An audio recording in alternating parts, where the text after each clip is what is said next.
Good morning.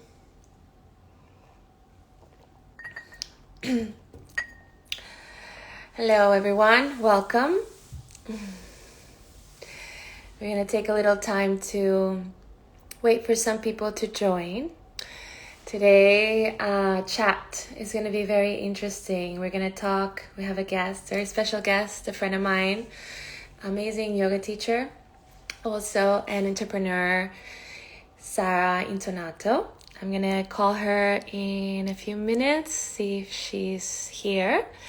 And today we're going to talk about one of the questions that I get often to talk about is how to make a living teaching yoga and how to become a yoga teacher. I think it's a really important and valid question.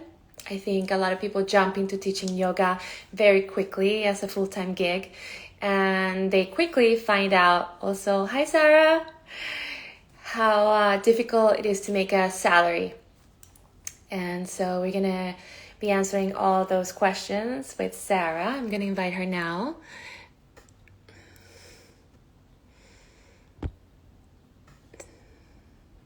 Sarah? I forgot how I invite. Oh, there you go. I forgot to invite people. I haven't done this in a while.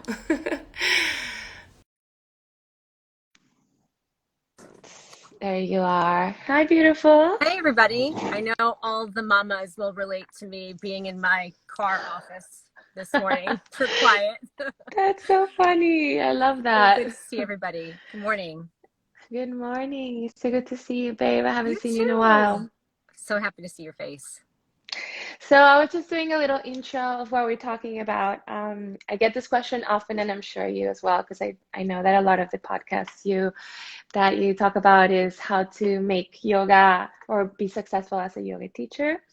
I think that a lot of people just jump into like becoming a yoga teacher really quickly, and then you finally kind of realize like, you had to get multiple side jobs, and it's just actually a really hard thing to make money with and make it a business, and it requires a lot of skills that we don't like I think about in the moment.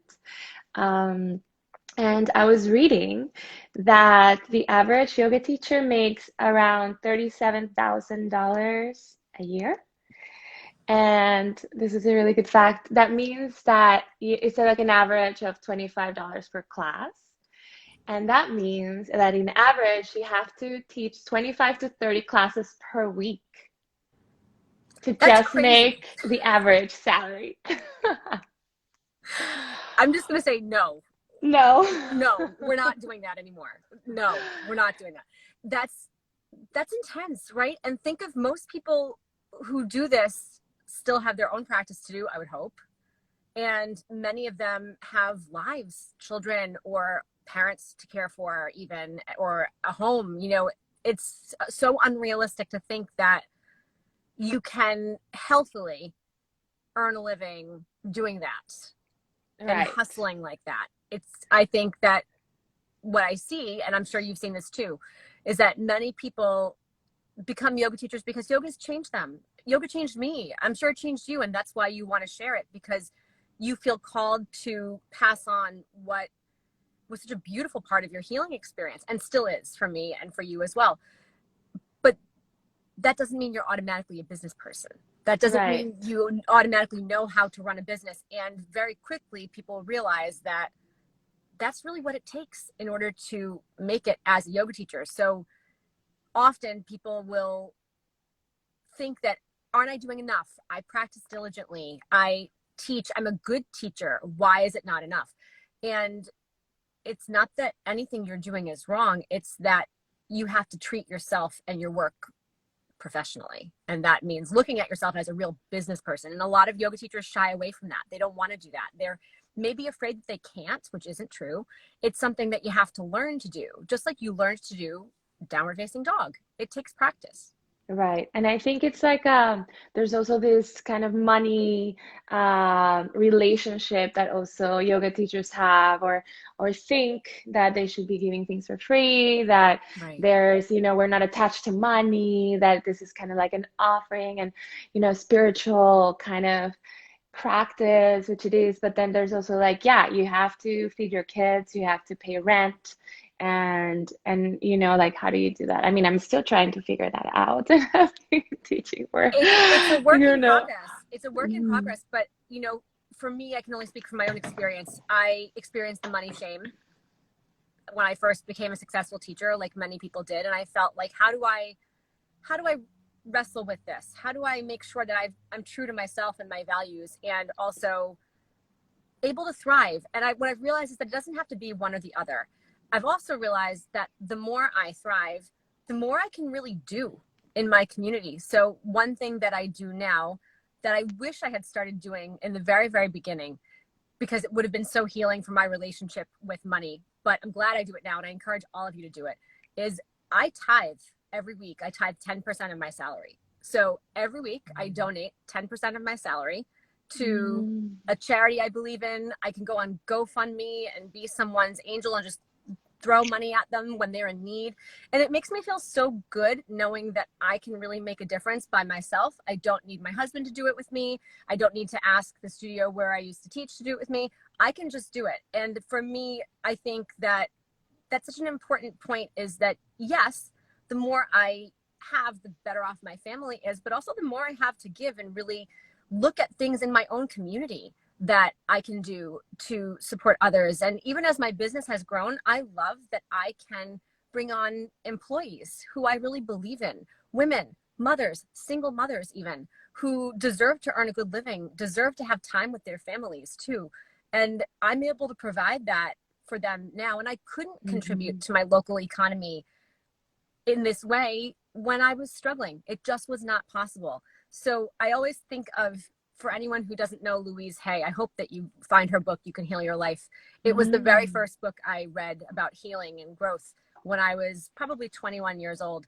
And I always think, would we have been better off as a world if Louise Hay had stayed in her tiny treatment room in a basement in New York City and never written a book and never started Hay House Publishing and never traveled the world teaching seminars? She made money doing those things, of course. And she also had a huge impact on the world. She had a huge impact on my life. And I know so many lives. And if she had been in that mindset of money is bad, I shouldn't receive it, I'm just going to stay over here in my little treatment room and hide because it's bad to put yourself out there, the world would be a worse place because we wouldn't have received her wisdom. So I always use her as an example because she's somebody who really came from the spirit of wanting to help and heal others, and she allowed herself to receive for it. mhm. That's so true. So I want to go back a little bit into your story, just a little bit quick, because I maybe some people don't know you so well, and we just kind of Sure. like dove in. And I would love to know, like, how did you like started yoga? And like, I know like so long ago we know each other for Yeah. a very long time. Did we meet A at long Eddie's? time. Yes, I think we met at Eddie's, but at the same time we also met at the beach. At the So beach, Maria yeah, and yeah. I lead these sort of parallel lives, and we got to get to know each other both as mothers and practitioners and teachers and friends. And I started practicing yoga when I was in my early 20s. I was a student at Boston University. I was in a really rigorous program, and I started having anxiety attacks. It was right after 9/11, and I was telling myself, everything's fine. I'm fine. I was so not fine. But yoga was the only thing that made me feel better. And I initially, full disclosure, went to yoga because I wanted a cute butt. I was bored in the gym doing my workouts. I wanted to try something else. And I quickly realized this was different. There was something here that I didn't find anywhere else. It was the only time where my mind felt quiet. I didn't know why it worked. I didn't know how it worked. I didn't care. I just wanted that quiet. So I kept going. And then, of course, a few years later, I ended up in Mysore to study for my first time. I've been 10 times since. And I really found that the path to being a great teacher was to be a good student. And I Yeah. still I still feel that way today.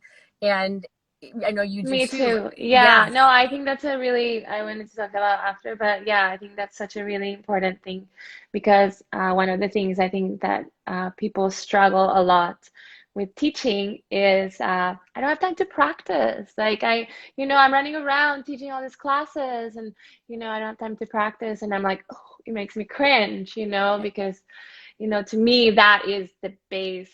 of being a good teacher. Well, And that statistic you shared, people are teaching 25 to 30 classes a week. How can you expect to maintain your practice? And yet, if you're not practicing what you preach, that's where the imposter syndrome comes in. That's where you feel icky charging money because you know you're not really in alignment with what you're selling, essentially. You're trying to tell people, do this, it's good for you, but you're not really doing it yourself. So of course it feels icky to take money for a service. Of course it feels icky to try and raise your prices because you're not being authentic to yourself and what you're teaching. It okay. has to go together. It Yeah, really has to. totally. That's like main. Okay. And then what? So you I, started teaching. and then after I started teaching, I thought I was going to teach temporarily while I waited to send resumes to Wall Street, or decide if I wanted to go to law school. And I was a teacher before I even left university. I knew that I wanted to go deeper in yoga.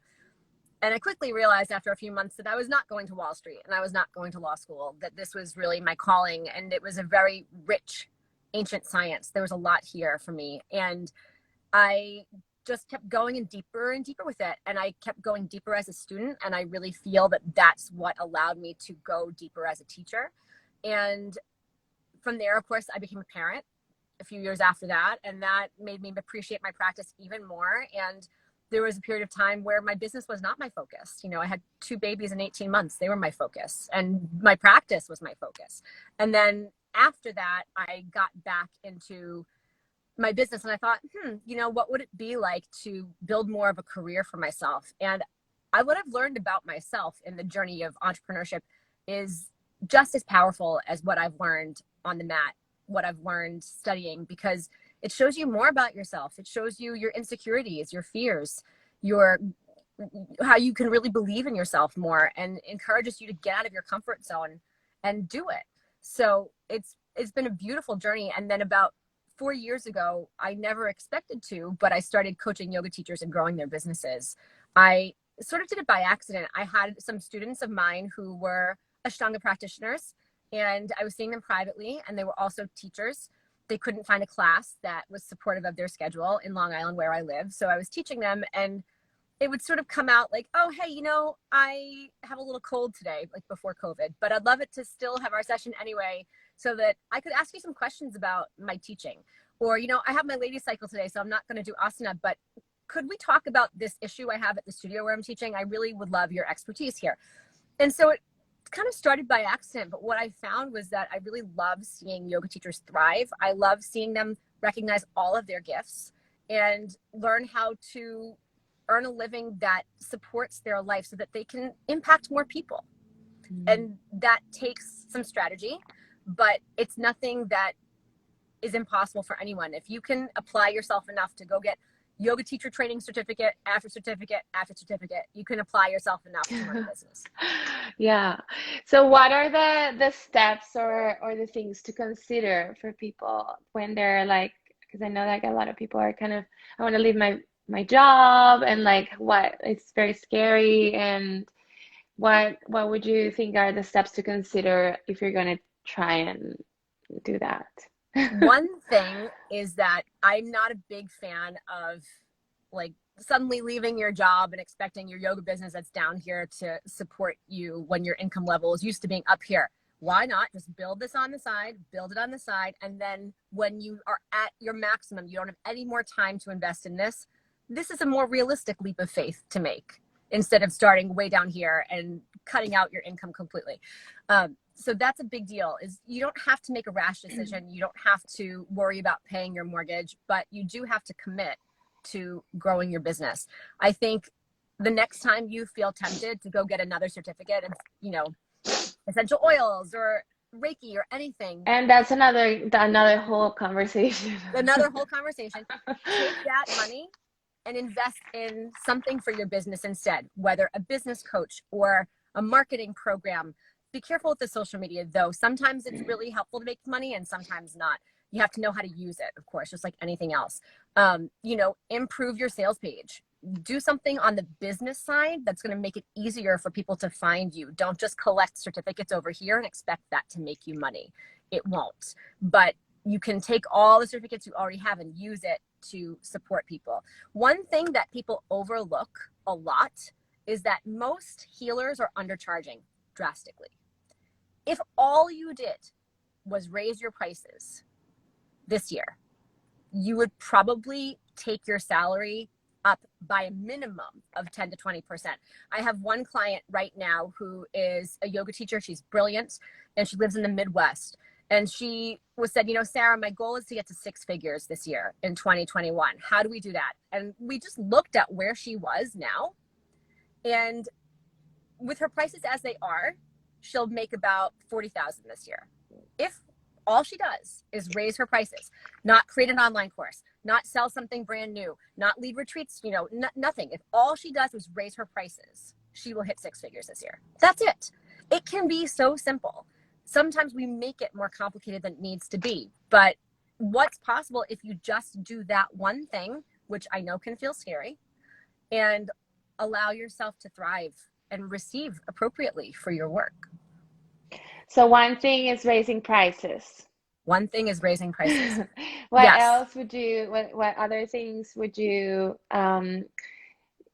what other tips would you give people to thrive in their business as a teacher without having to teach 25 classes a week, which is impossible. Yes. I mean, it's impossible. Like, hearing that makes me feel like I go back into my 20s and I'm like, oh my God, I yeah. feel like teaching 10 or 15 classes a week when I was young was crazy as it is. I Still, can't imagine. yeah. I mean, the commuting, the time, your body is just kind of like, it's a wreck. It's just a lot. And if you're looking at, $25 a class per pay, that's not enough to pay for your gas and your babysitter. Yeah.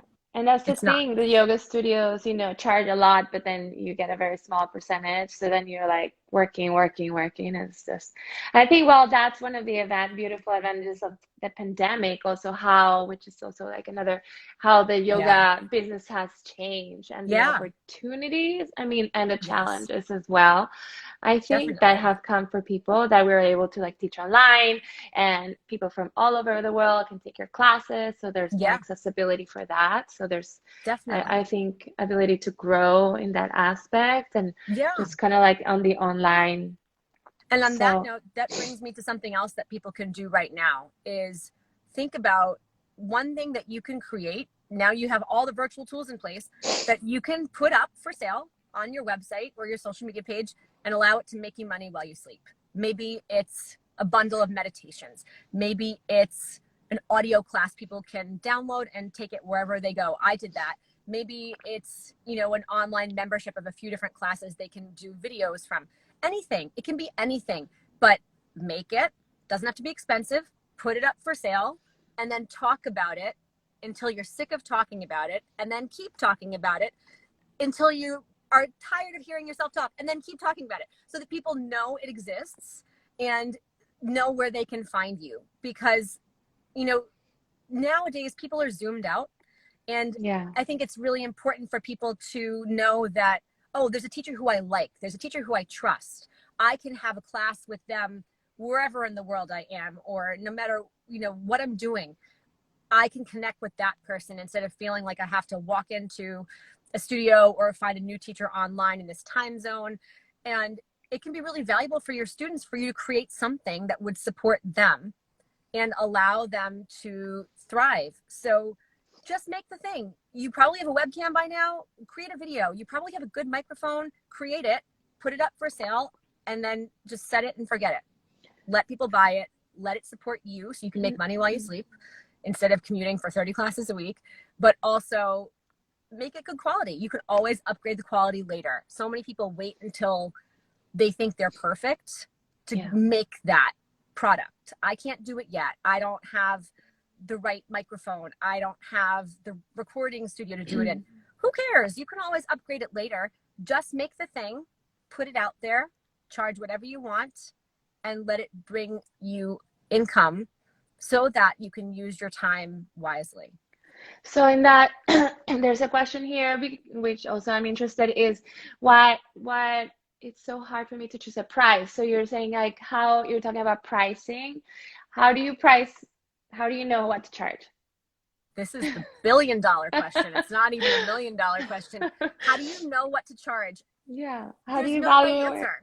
I always tell my clients, what would make it a hell yes for you?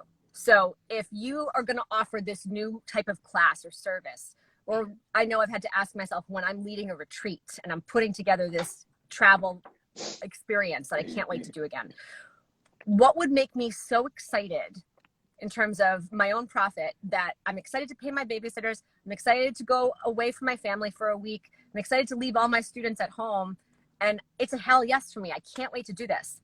That's what you should charge. Because if you're going to charge a price that brings you resentment, or that you don't really feel good about, you feel like, oh, I'm charging this price because that's what everyone else charges, but it doesn't really make me feel good about myself, it doesn't really make me feel good about how I'm spending my time, it's not going to sell. People are going to feel your resistance around it. They're not going to want it. So you have to ask yourself, what makes it a hell yes for me? And it's so much less about the number and more about how it makes you feel. Because there's always going to be somebody who's cheaper than you, and there's always going to be somebody who's more expensive than you. So don't worry so much about the number itself, and focus more on what makes me so excited to show up and serve with passion for my people and really provide them an experience that's going to change their lives. That's the number for you to charge. Mm-hmm. That's a good advice.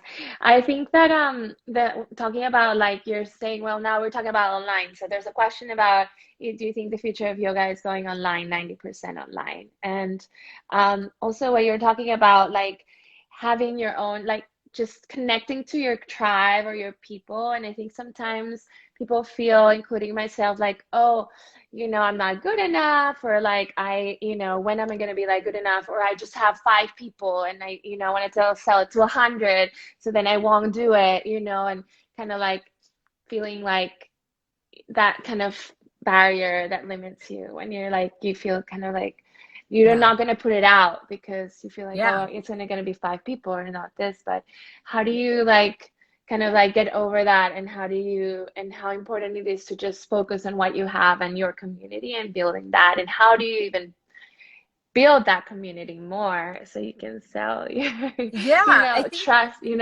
generate that trust. And I think yeah. get the people that love you and will buy anything for you as well. I think for starters, behind the scenes, you have to have people in your life who support you, who you can go to when you say, hey, I'm about to release this new thing. I'm really scared. I feel like I'm going to throw up. Can you, hold my hair back, so to speak, and remind me that I've got this? Because those are the type of people you need to have in your life. People who believe in you. People who say, hey, you know what? It's time you raised your prices. Great job. People who say it's time that you opened up this new offering. Great job. If all you have in your life are the people who are, if you imagine an office and people in the lunchroom who are like complaining all the time around the water cooler, like if those are your people, then you're going to have a really hard time doing these new things and putting yourself out there. So I'm not saying you need to go and clean house with all your friends, but you do need to have people in your life who can have your back and say, it's time that you did this. You're a real professional now. Like, go for it. This is amazing. And I think when you have that, they can remind you that it's normal to have some nerves when you do something new. It's normal to get a little nervous when you raise your prices, but it's part of life. It's part of running a business. There's nothing personal about it. It's just what you have to do to continue to thrive. And sometimes if you find that you're around the bunch of yoga teachers who's always telling you like, oh, you're too expensive, or no one's going to want that online class, well, then maybe they're not your target audience. Maybe you stop talking to them about your business ventures and just let them be your friend on the side. But have those people in your life who can help you take things to the next level. When I first started in my business journey, I didn't have this. I didn't have anyone who thought like me. Everyone was content to be sort of like the mom and pop yoga teacher and like play really small and not earn a living, and almost like a codependent kind of relationship they had with the studios that they taught at. And I didn't want that for myself. So I went out and paid for a business coach, and I still pay for a business coach because I needed somebody to support me and help give me guidance and direction in my life with my business, who I knew wasn't just smiling to say yes, to be friendly, but really cared about my well-being and my career. So for me, it was worth that investment. And I notice I am that person to a lot of my clients. They can't go to their husbands and talk about this. They can't go to their colleagues. They just don't understand. And that's okay. It's not their job to understand what it's like to be a yoga teacher in a professional setting. but it's important that you surround yourself with people who do. So I So think is that's a that big some part of part it. of what you do? You do business coaching for yoga teachers? I do. And I work with people in a predominantly one-on-one setting because I think everyone is different. And I do have some self-study programs as well that have a membership component. They're a lower price point people can go through as they choose. Those are great for people who are just starting out in business and need to start taking steps, but they don't know how and they don't know where to start. For people who've been in business for a time and now they want to sort of turn up the volume and go next level, I think one-on-one is great because very often it's just a matter of connecting the dots that they're not seeing. And also what I found is that nobody's just a yoga teacher, and yet they try to be one online, they try to be like everybody else, but they're not talking about the things that make them unique.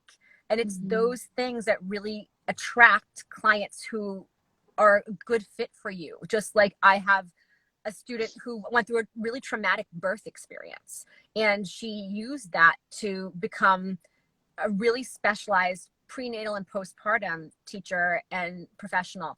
And she's so motivated because of her experience. But can you imagine if she just showed up and tried to talk about herself as like a regular yoga teacher? Nobody would understand that she could really relate to them and that she had these very special gifts.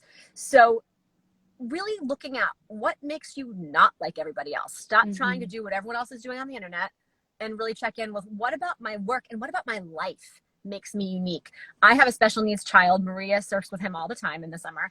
He's 11 years old. I have 2 children and my oldest has special needs. And me talking about that, which I thought was something that was private, that people weren't going to like or weren't going to care about, has been such an interesting part of my business because so many other people write me emails or comments saying, oh, hey, my kid has this learning disability and I never realized there was someone out there who understood what it was like to be a yoga teacher and also have a really full life at home. So it's so exciting to see Rocco.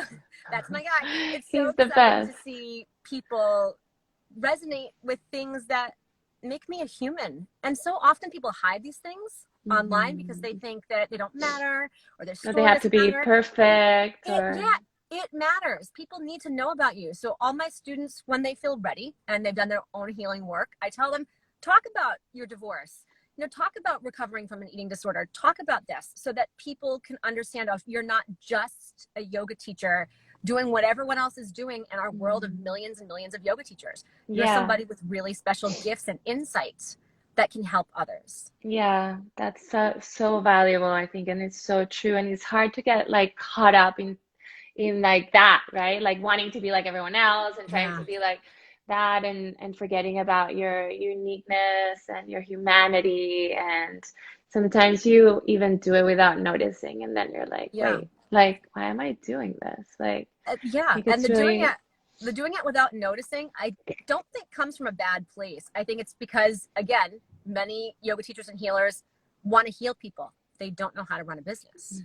It didn't come organically to them. So they just do what they see. They see things online and they think, oh, that's what I'm supposed to do.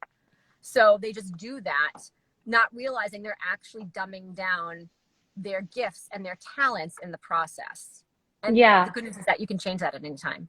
And so you don't think that, because this is something that sometimes I feel or other of my students and people feel, is like it's so like it's such a saturated market. Is there's really any space and opportunity for yoga teachers, for new yoga teachers? But I guess Of what you're course, saying, there always is. But I think part of that is you have to decide that you're ready to step up and act like an expert in what makes you unique. You have to decide that you don't need another certification. You have enough experience to get out there and really talk about what you do and own it.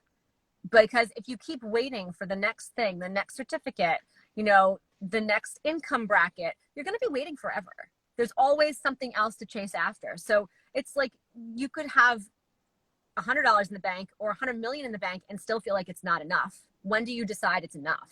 When do you decide that you're ready? One of my friends who is a transformational life coach in Canada is one of the most brilliant coaches I've ever met. And she's never even gone to coaching school for her certificate. She just learned through her own life experiences, through being coached by skilled coaches, through studying on her own. She doesn't wait for someone else to hand her the certificate and say, here you go, you're an expert now.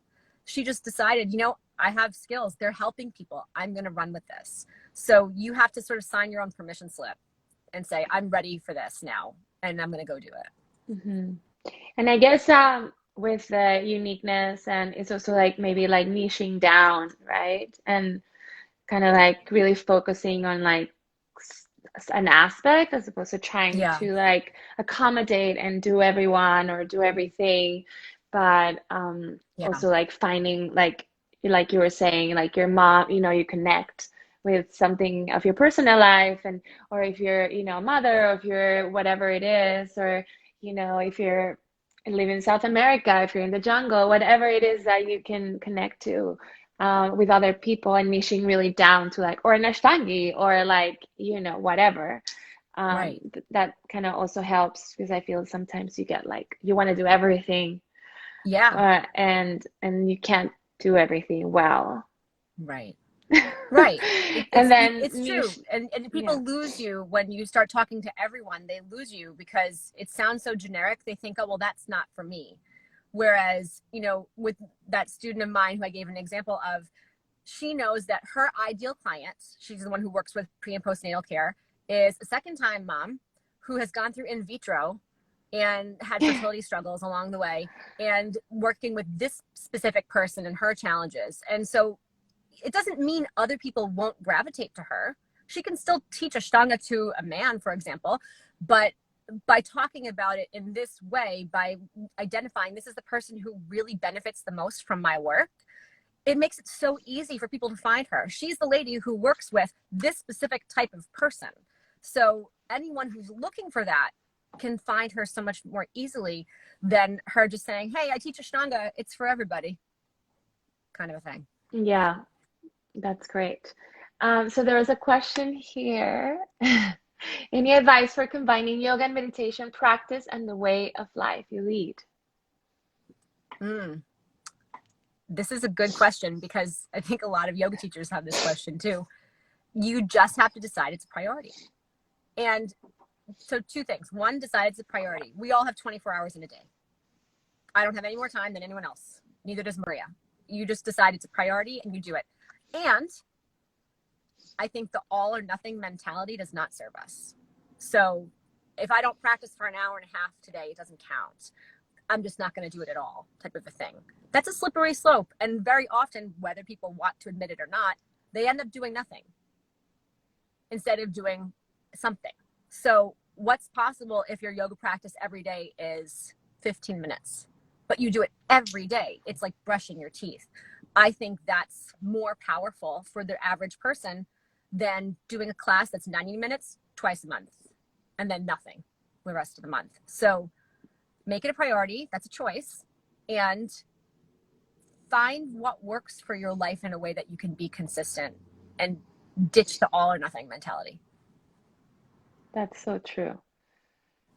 I mean, I think like now that's something that I had to learn also, because when you're like young and we used to go to India and you have like no children and no responsibilities and no partner, you're like, oh, I'll practice for, 2 hours, and then I can take 2 hour nap, and then I'm going to be exhausted. And then, Right. and then you realize like, well, like as your life changes and your lifestyle, and now you have your duties of being a wife and a mother, and you kind of have to adapt to that, and be okay with like practicing sometimes 20 minutes, but just Right. like keeping your consistency and definitely like your focus on your priorities. And I feel like people are like, oh, I don't have time. It's like, no, you do have time. There's always time, Yeah. and you're probably like doing other things that are not that important, and prioritizing, scrolling through Exactly. social media, or like watching Exactly. it, so I it's always really. think of my very first spiritual teacher. Her name's Moksha Priya Shakti, and she lives in an ashram near JFK Airport in Queens on Lefferts Boulevard. And she was my very first Yoga Sutra teacher. And I remember her saying to us, and she would wear her orange robes and her Rudraksha mala, and I still keep in touch with her. And she would say, You make the time for the things you want to do. And people would come to her and say, but Moksha Priya, I have the 4 kids and I've got to go to work today and all these things. And she would just shake her head and say, you make the time for the things you want to do. Full stop. And the first time she said it and I heard it, it felt like being hit in the head with a 2x4. I was like, oh, because she's right, of course. And she gave us the piece of evidence that, this is true, because go back to a time in your life when you were in school and you were working and you were, doing all these things. And then something came up that was really inspiring to you and you found a way to fit it into your life. And then we've all had times in our life where we have a clear calendar and we can't bring ourselves to get up off the couch to do this one thing that we're supposed to do. So, you make the time for the things you want to do. Do you really want to do it? Mm-hmm. If you do, you'll figure it out. Just figure it out. Yeah, so true. That's great. So what are the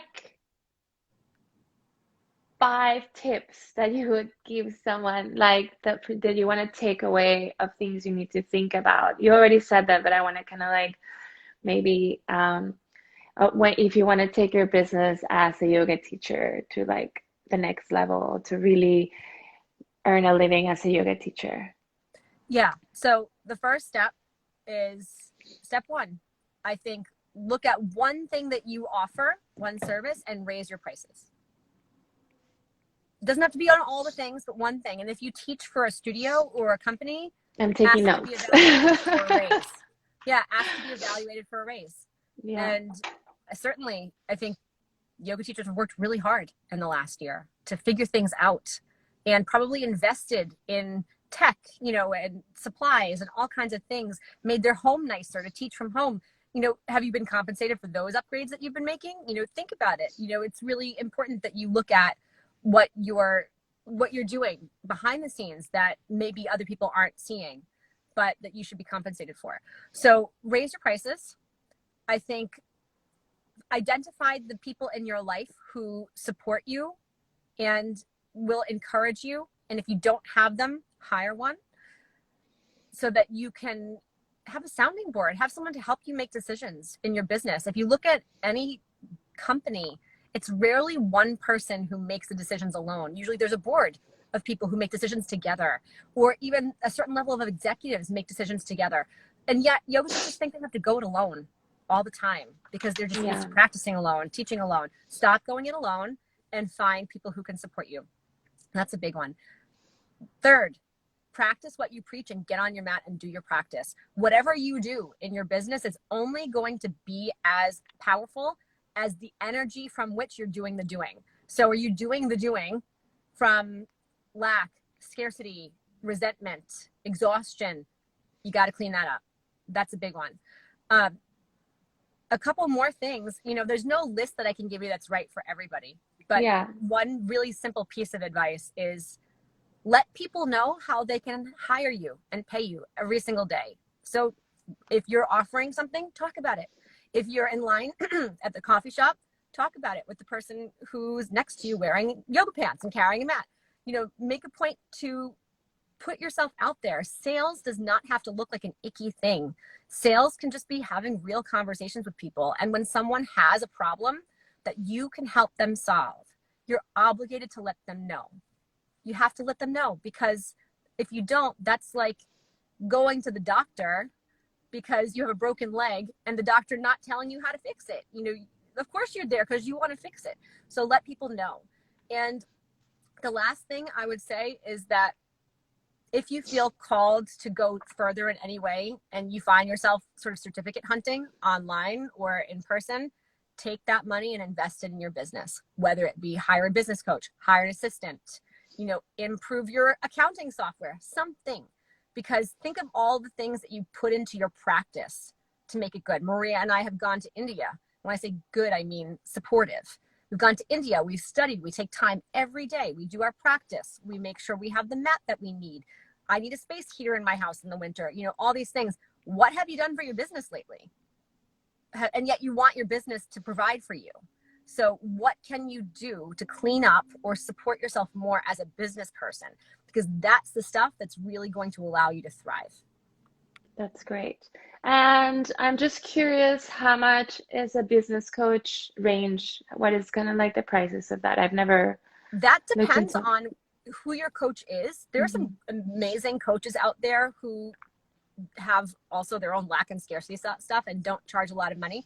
I think it depends on what you need. Do you like working in a group? That will usually be a lower price point than if you like working with a coach one-on-one. And there's no price point. I think it depends on what stage of business you're at. I think there's always a little bit of a leap of faith in terms of making an investment in yourself. But I always tell people, if you can afford a $3,000 yoga teacher training, you can afford to work with a business coach. It's usually, at least in the very Yeah. beginning, it's usually a similar thing. So whenever someone comes in to have a conversation with me, I always ask them that question. How many teacher trainings have you done? How much did each teacher training cost? Because if you can afford all of those things, if you can afford another certificate, you can afford to work with a coach of some kind who can help you to take your business into a stronger, more supportive place. So, what do you think is the future of yoga teaching? Do you think it's like an online Oh, I don't situation? know. I think the online thing will never go away. I think the Yeah. online thing is actually a real gift. And, certainly me, I'm in Montauk most of the time. And, I love being able to take class with my dear friends who I trust and love to support.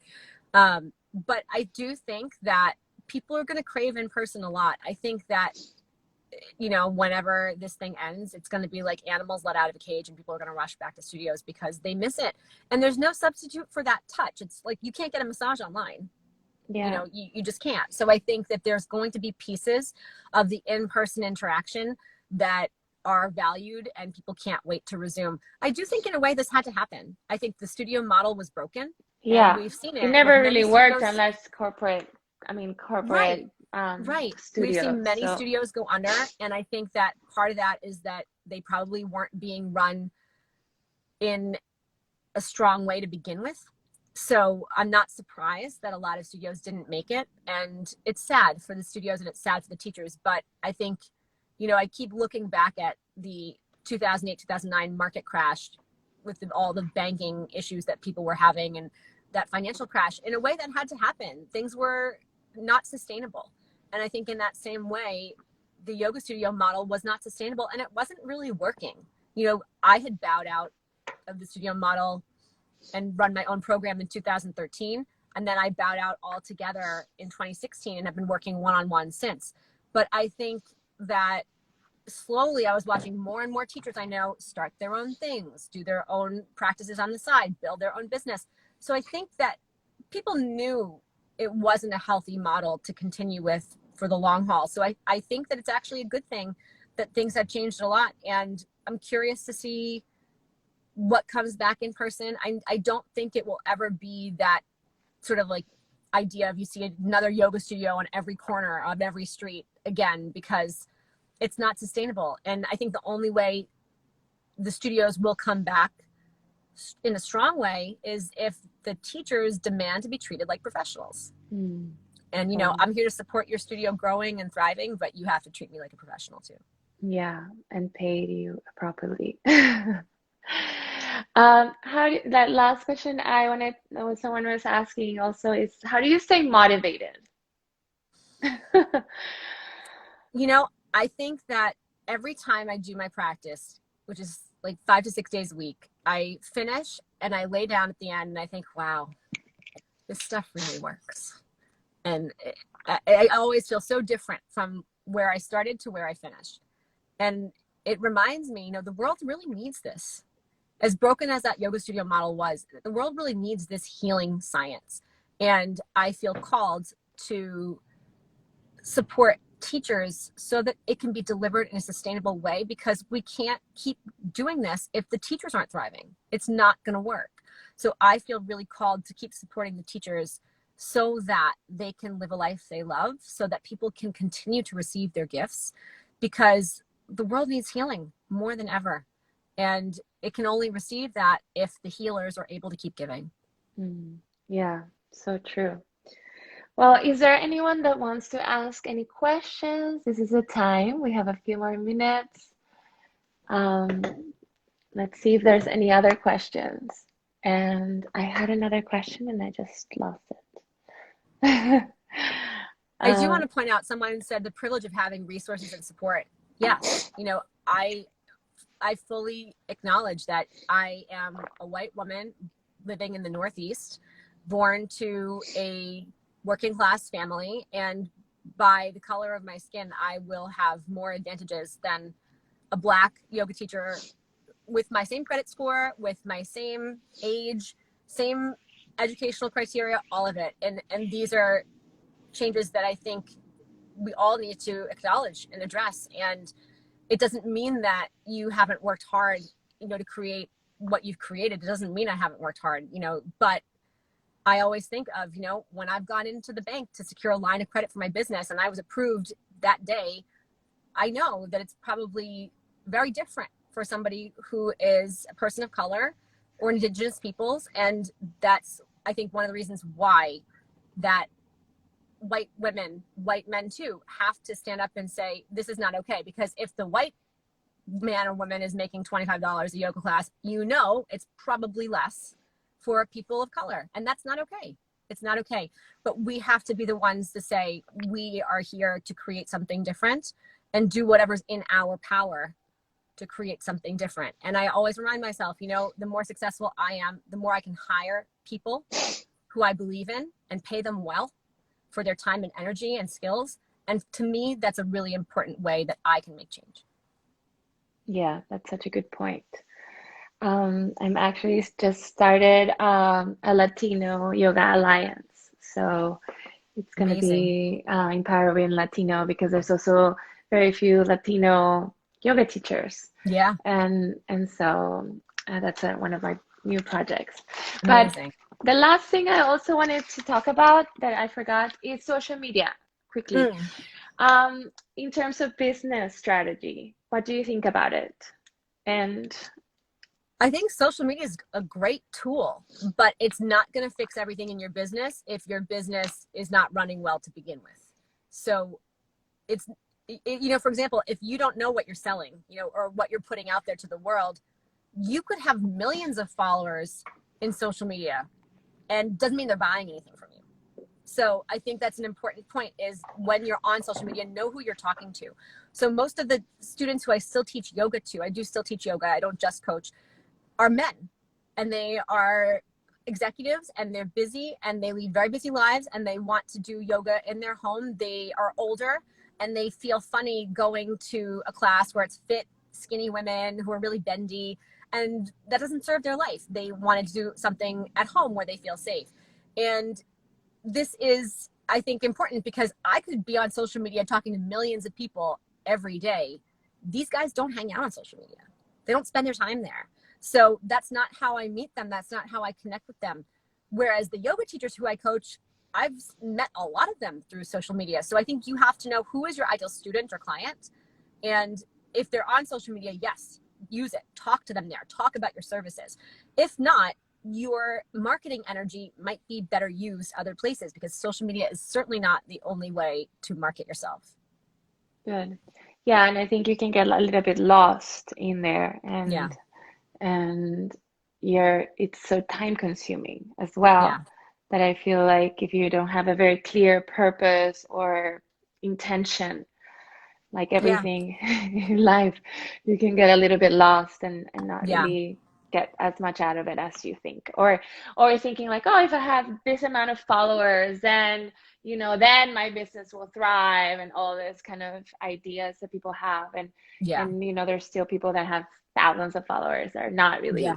really, making money and living and having a successful business in yoga, and just because they have that.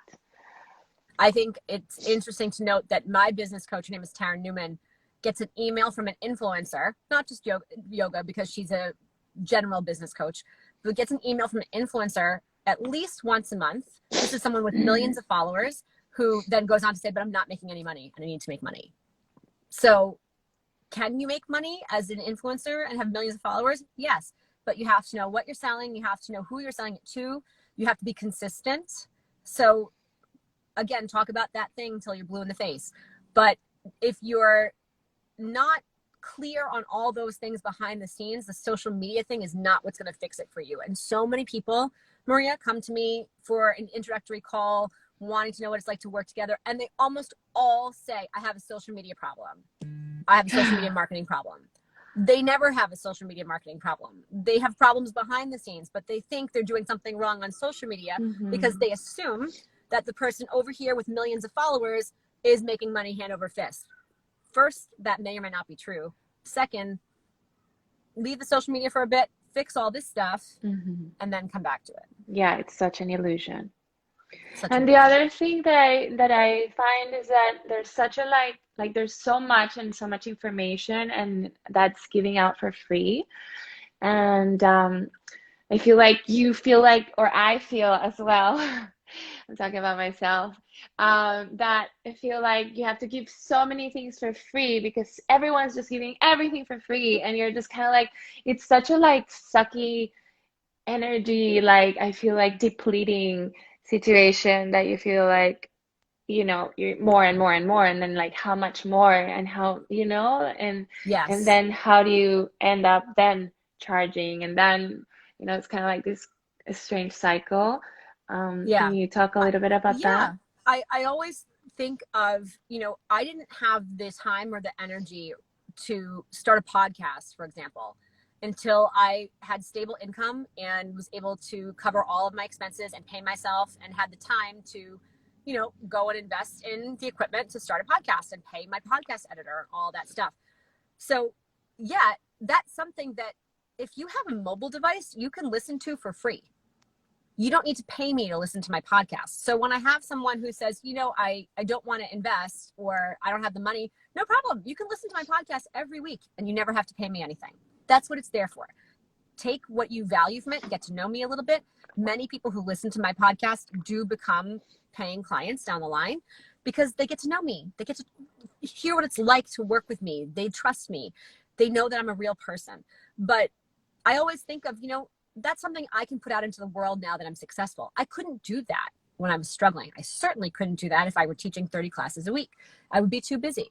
So I think I also have to remind myself that the more successful I become, the more I can do things like that and also have a boundary.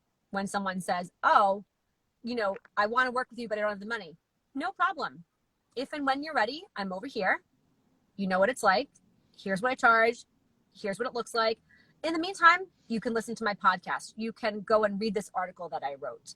You can still give them resources that don't cost money if they want free. But I will say people who are used to getting things for free are the most high maintenance customers because they are just in the habit of doing things for free and they have been sort of groomed to think that that's normal in the yoga community. So as a result, they don't want to pay for anything and are very demanding even with their free stuff, which is insane. Yeah, So no, I get that I a don't even lot. pay any attention to it. I'm just like, Yeah. here, if you want something for free, listen to my podcast, read these articles.